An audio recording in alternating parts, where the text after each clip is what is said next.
In the cheerful little town of Sunnyvale, where the sun always seemed to shine and the sky sparkled with colors, there lived a curious boy named Leo and his best friend, a playful puppy named Pip. Leo was known for his wild ideas and big imagination, while Pip was always ready to join in the fun, wagging his tail at the first sign of an adventure. One bright morning, Leo woke up with an exciting plan. "Pip," he called, jumping out of bed. "Today, we're going to break the record for the biggest bubble ever." Pip barked in agreement, his tail wagging like a tiny helicopter. Bubble plans. Leo grabbed his bubble kit, a big plastic wand, a bottle of extra soapy bubble solution, and a secret ingredient, glycerin. He'd heard it made bubbles stronger. Out in the backyard, Leo poured the soapy mixture into a big tub while Pip sniffed around, sneaking little licks of the bubbles. "Okay, Pip," Leo said, holding up the wand dramatically, prepared to see the bubble of all bubbles. He dipped the wand into the soapy mixture, took a deep breath, and blew. Pop! The first bubble was small and popped almost instantly. Leo muttered. "We'll need more practice." After a few more tries, the bubbles started getting bigger and stronger, floating higher into the sky. One was so huge, Pip jumped to catch it, but it floated right over his head. Then, Leo had an idea. "What if we use the fan to make super big bubbles?" Bubble chaos. Leo set up the fan, turned it on, and dipped the wand into the tub. The fan blew so hard that giant bubbles began shooting into the air. Big ones, small ones, even funny-shaped ones, they floated around the yard like colorful balloons. But then, whoosh! A bubble bigger than anything they'd ever seen began to grow. It shimmered with all the colors of the rainbow and glowed in the sunlight. "Pip!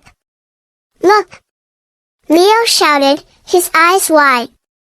The giant bubble wobbled and swayed, then began to float away, out of the yard and into the sky. "Wait! Come back!" Leo cried. Without thinking, Leo and Pip started running after the bubble.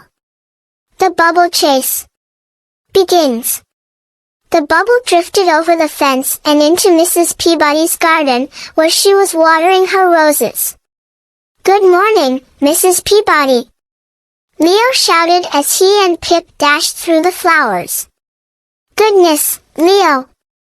Mrs. Peabody exclaimed. "What's the rush?" "We're chasing a bubble," Leo called back. Mrs. Peabody looked up, saw the enormous shimmering bubble, and gasped. "My word, that's the biggest bubble I've ever seen." She set down her watering can and joined the chase. Through the market. The bubble floated into the bustling Sunnyvale market, weaving between fruit stands and carts selling fresh bread. Leo and Pip ran as fast as they could, with Mrs. Peabody hurrying behind them. At the market, they passed Mr. Jones, the fruit vendor. "Hey, what's going on?" Mr. Jones asked. "We're chasing that bubble." Leo pointed up at the sky. Mr. Jones squinted at the enormous bubble and laughed. "Well, don't let it get away." He grabbed a basket of apples and joined the chase. Soon, the bubble drifted over the market and toward the Sunnyvale playground, where a group of kids were playing. The playground crowd. "Wow!" shouted a girl named Mia, pointing at the sky. "That's the biggest bubble I've ever seen." "Where did it come from?" asked her friend, Tommy. "It's mine." Leo puffed, catching his breath.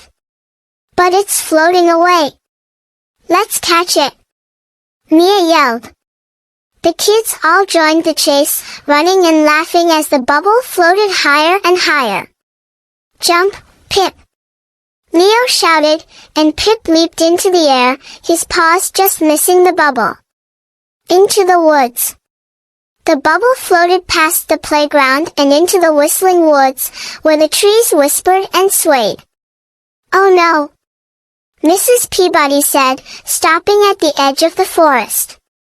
"I'm not going in there." "Good luck, Leo." Leo nodded. "Thanks, Mrs. Peabody."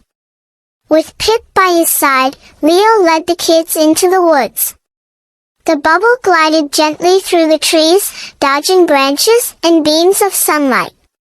"Careful, everyone," Leo called. But just as the bubble looked like it might pop on a branch, it floated higher, escaping into the sky. The big finale. Out of the woods, the bubble began to drift towards Sunnyvale Hill, the highest point in town.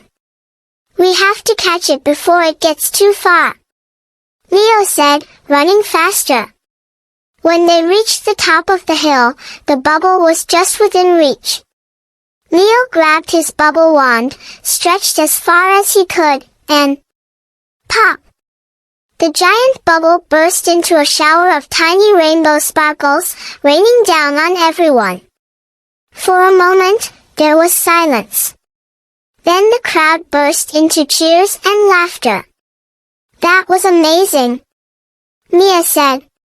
"Totally worth it," Tommy agreed. Mr. Jones laughed. "You sure know how to bring the whole town together, Leo." Back home. As the crowd headed back to the market and the playground, Leo and Pip returned to their backyard, tired but happy. "That was the best adventure ever," Leo said, flopping onto the grass. Pip barked and licked Leo's face, his tail wagging in agreement. Leo smiled. "You know what, Pip? Tomorrow, we're going to try to make an even bigger bubble." Pip barked excitedly, ready for their next adventure. The end. This story is perfect for teaching kids about imagination, teamwork, and the joy of simple things, like chasing a bubble.